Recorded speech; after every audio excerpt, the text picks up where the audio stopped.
I've come recently upon, well, not quite recently, but I did come across a concept called the spiritual age or age of the soul, whatever other little nonsense that human minds love to revel in, just so that they can keep themselves distracted.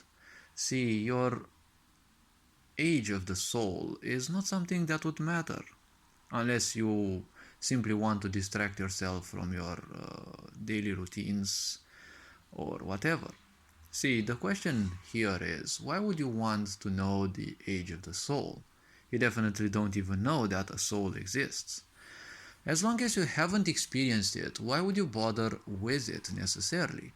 Now, you can't say this in order to deny everything, because you may not have experienced the pyramids, but they do exist for sure. But those are a physical aspect. See, the body is said to have 5 different dimensions of physicality, among which, well, one of them is fully beyond physicality. So if that is fully beyond physicality, why would you call that part of your body actually has an age? Sure, time goes even beyond physicality, there is a whole different time in there, but I haven't experienced it, so I'm not gonna bother with it. Why would you want, even out of curiosity, why would you want to find out such a concept like the age of your soul? See, the age of your soul is something that you can easily observe through how someone acts.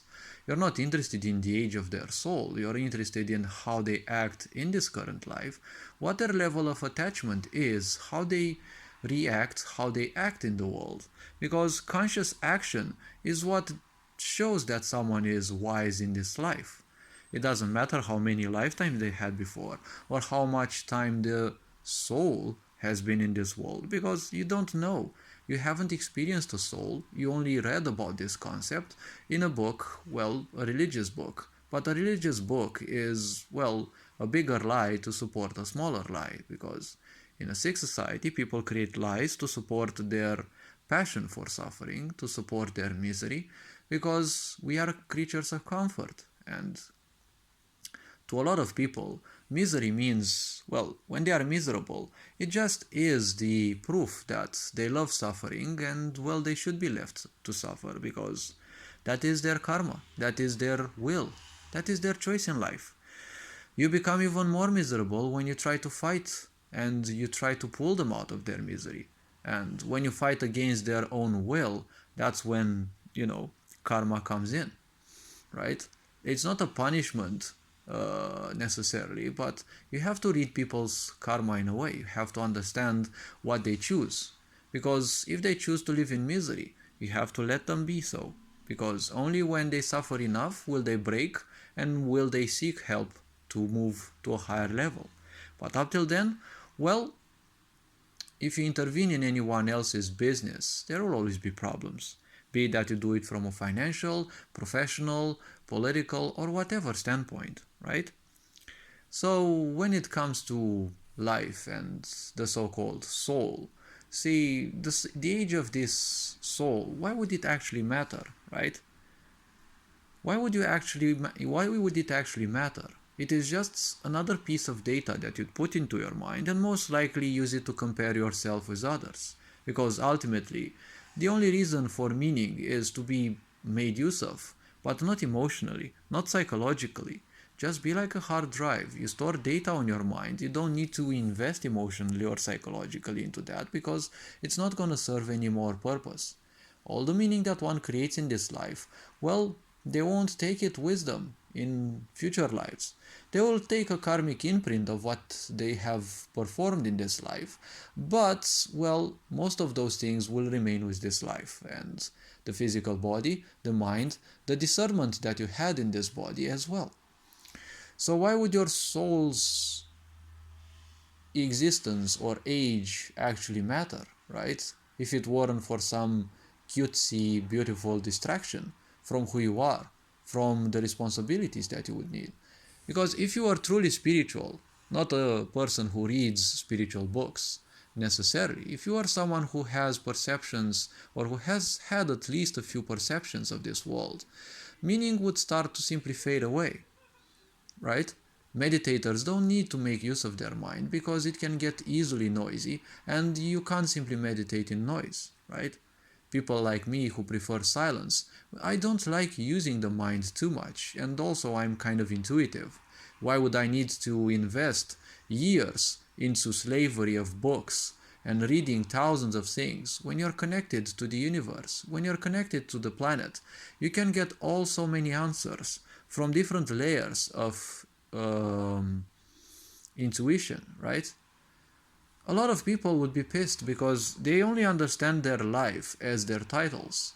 That is what slavery of the mind does, and this occurs because of lack of attention from their parents. It is always going to be like this, irrespective of how much people would disagree.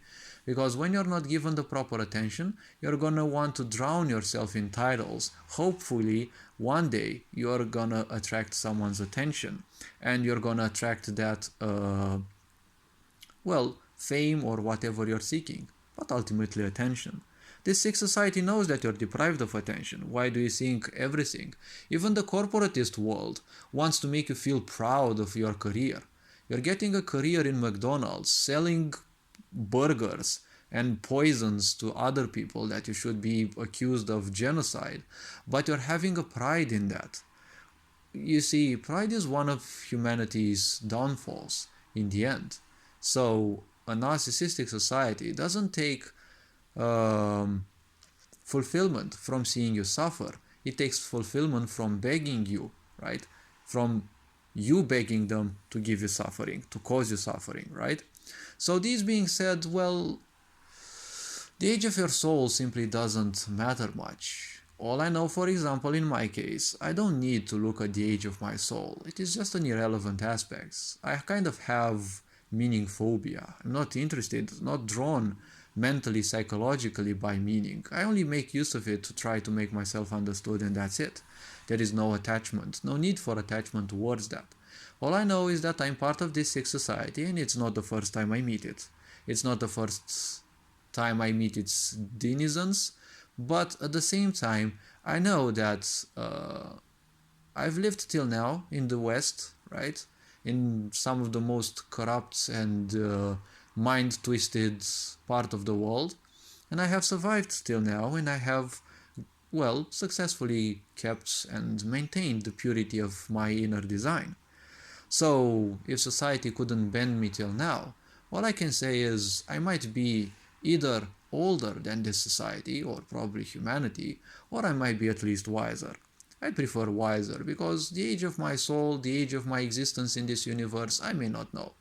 Sooner or later, this age will come to an end, and you are the one who chooses when it comes to an end, and that is when you choose to simply become one with this universe by transcending the cycles of life and death. So, whether your soul existed or not in this universe, it's still gonna be something irrelevant to the whole universe. Because whatever happens to a piece of flesh on a piece of sand in this myriad of galaxies and stars, right? In this myriad of creation at multiple levels, it's always still gonna be relevant. Just pressure your life, right? It is a little treasure that you have for a certain amount. All other distractions are not important. They're just weighing you down, and then you're gonna feel depressed because you haven't done the things that you wanted, and you've spent time towards the things that you didn't necessarily want. This being said, enjoy life. Ferenc Board signing out.